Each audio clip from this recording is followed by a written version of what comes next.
organizations estimate that children missing out of about 5 months of education collectively result in $10 trillion in lost future incomes. So I think they are looking at the projected output of each of those children that's missing from school and putting that together. Okay, I see Mustapha is with us. Mustapha, good morning to you. You're on mute. Hi, Mustapha. Good morning. Good morning. Can you hear me now? Yes, we can. Yes. Welcome. Yes, yes.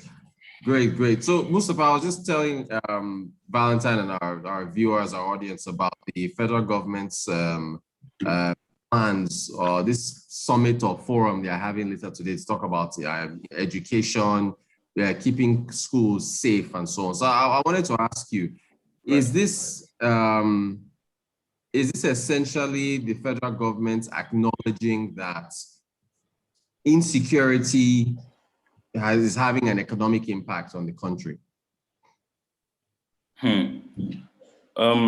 Well, the government's inability to effectively protect life and property is taking a toll on cost of doing business in the country, as well as disposable incomes of many Nigerians, with food production very low due to climate change, insecurity, caused by the herders, farmers, clashes, cost of food rising, inflation now at 23%,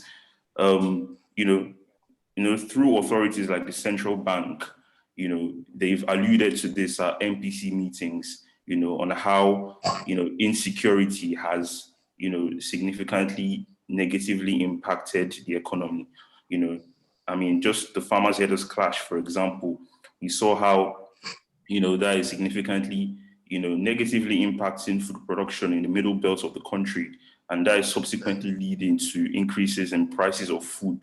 So it is definitely having a negative effect, and, they have acknowledged that, over time, and this is just another one, across different segments of the economy, individual households, the federal government has also talked about how insecurity has contributed to the, FDI reduction, coming into the country. Capital importation for Nigeria came in at about 9.7 billion from capital inflows last year against, over, close to 25 billion US dollars in the year before that. So insecurity definitely has had an economic impact, whether or not the government admits it, frankly. Great stuff. This estimate, I don't know where they got this estimate from, of $10 trillion in outputs being lost as a result of children missing out of 5 months of school. Right. Nigeria has an estimate of 13 million children out of school. So how, I don't know if you, how much have we lost in outputs? Well, I share the same, I'm not sure where they got those numbers from, but, it's not something that surprises anyone. We know the issues that go on in the country, especially if you look at the Northeast, for example, that's not something that would hit anyone by surprise. Data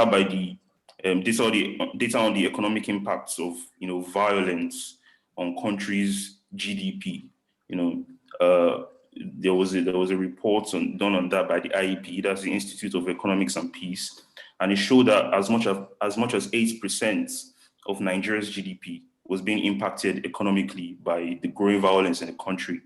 And the variables of this study included internal security expenditure, security agency, terrorism, kidnappings, abductions.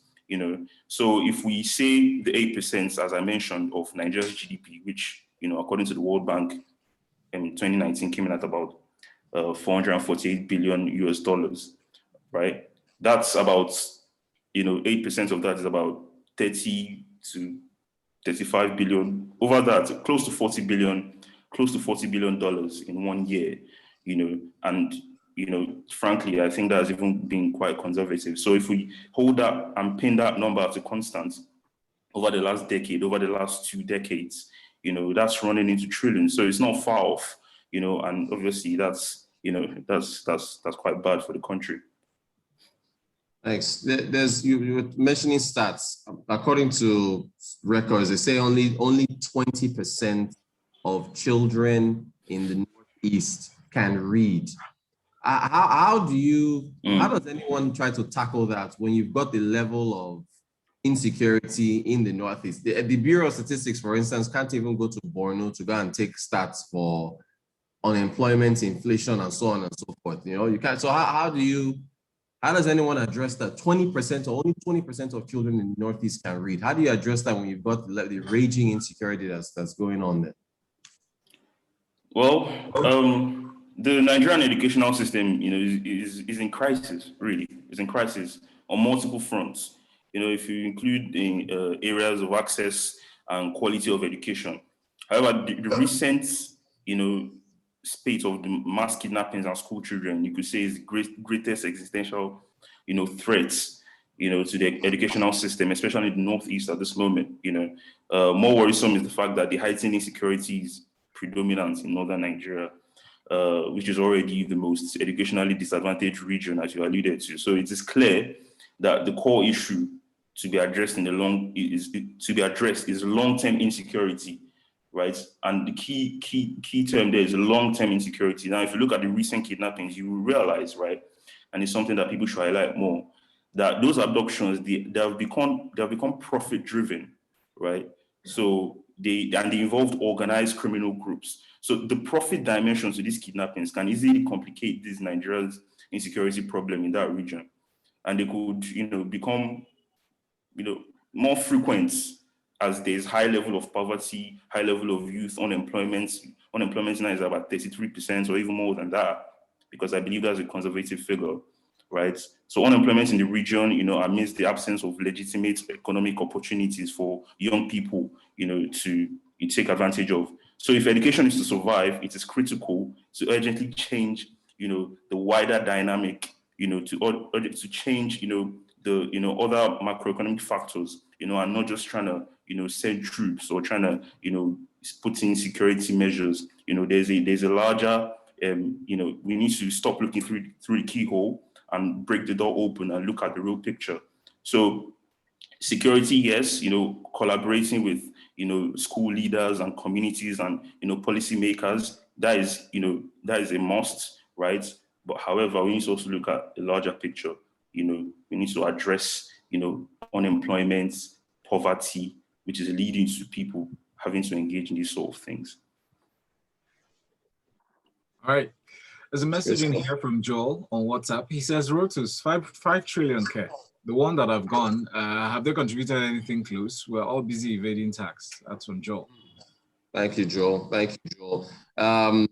Mustapha, there's the World Bank has come up with a term called poverty, learning poverty. Right.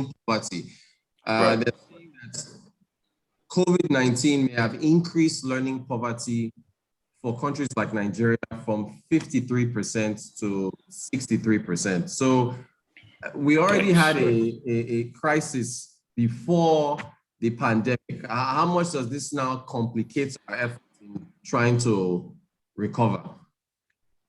Well, as you already said, you know, we already had a crisis before that. You know, this COVID-19 pandemic just exacerbated the issue. You know, I mean, look at, we go into a recession. You know, if you look at the IMF projections, we're one of the worst performing countries. I think we're the worst performing country globally, just after Congo and Equatorial Guinea. You know, so, I mean, the whole world was hit by the COVID-19 pandemic. I mean, also, if you look at things like oil price, you know, which was also exacerbated by the, you know, oil price war that significantly led to oil prices trading at a yellow of $19.33 last year. You know, the land border closure, okay, that's another factor that is contributing to poverty in this country. You know, the poor economic handling of this country, let me just put it that way, and move on quickly. Inflation, you know, insecurity that has caused food inflation to go as high as 23% at the moment. So yes, you know, COVID-19 did exacerbate the issues at hand, but Nigeria was already on that trajectory to, disaster, quite frankly, because, yeah. Thanks for that. Okay, she's put out some solutions. They said they want to involve joint chiefs of staff, security agencies, the governors forum, governors. I think this is going to be a really big deal later at 10 a.m. this morning in Abuja. They also said that the outcome of the dialogue, I think we're running out of time, only have a minute to go. The outcome of the dialogue will be summarized in a paper with a cross-sectional working group formed to make recommendations and actions going forward. One, Mustapha, just finally before we go, do you think Nigeria has the capacity to keep schools safe in order to get education where it needs to be? And two, we've had papers in the past, the Oron Science reports and all these other things. So do you have any confidence that this one will see anything coming out of this? In a minute, if you can. Well, I mean, like I said, our issues, they're a lot larger than just the security itself. So if we're going to be talking about actually addressing the issue as we're supposed to do, right, it's going to be a long-term thing because we also have to address poverty, insecurity. But in the short term, deploying measures in order to curb the situation, in order to get the community to be collaborative, in order to, significantly mitigate the impacts of the, kidnaps, yes, I'm optimistic that we'll see some positive change in that regard. But in the long term, more needs to be done for us to realize what we want to see. Excellent, thank you. AJ here says, okay, go ahead. Before you close, AJ says the state government has more to offer, given our present circumstances. The state government should provide learning devices that will enhance learning. Thank you. Oyenochuku from AJ. Well, we went over with state governments. They don't have money. That's the. They don't have money. Yeah. They don't have money. They're all owing. They're owing the federal government. That's the problem. Thanks for your messages. Mustapha Alao, analyst at ARM Securities. Remember, folks, you want to buy stocks, armstocktrade.com, www.armstocktrade.com. Number of stocks to pick up there. Mustapha, thank you so much for joining us. Thank you for having me. Thank you. All right. Join us at 7:30 for an extended conversation along with